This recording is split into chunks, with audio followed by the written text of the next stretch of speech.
দেখছেন সবার খবর, সবার নজর, বার্তা এক নজর। ত্রিবেণী শিবপুর স্পোর্টিং ক্লাবের পরিচালনায় প্রতিবারের মতো এবারও বিভিন্ন জেলায় 8টি দল নিয়ে আমন্ত্রণমূলক ফুটবল প্রতিযোগিতার আয়োজন করা হয় তাদের নিজস্ব ফুটবল মাঠে। আজকের উদ্বোধনী খেলায় অংশগ্রহণ করেন হাওড়া দাসনগর যুব সংঘ ক্লাব বনাম ত্রিবেণী শিবপুর স্পোর্টিং ক্লাব।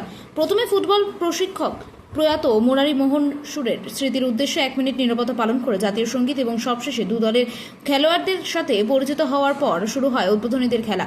উপস্থিত ছিলেন 3 ভারতীয় দলের ফুটবলার নারায়ণ দাস, রহিম আলী, মোহাম্মদ রফিক এবং ভারতীয়দের দলের প্রাক্তন অ্যাথলেটিক মনোরঞ্জন পোরেল, ক্লাব সভাপতি গোলকেশ মজুমদার, সম্পাদক মতি দাস সহ আরও অনেকে।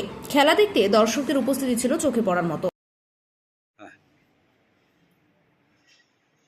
ত্রিবেণী শিবপুর স্পোর্টিং ক্লাবের পরিচালনায় 8 দলীয় সিনিয়র নকআউট ফুটবল প্রতিযোগিতা আজকে 14 তারিখ থেকে শুরু হলো।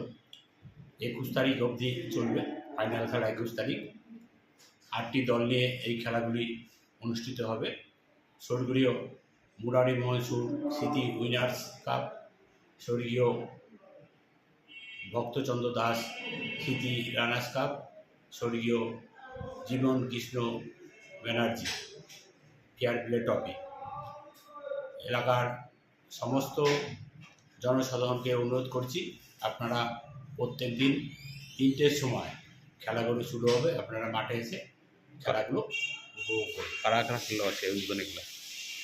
আজকে উদ্বোধনী খেলায় অংশগ্রহণ করছেন Tribeni Shibpur sporting club versus Howrah Dasnagar Yuba সংঘ।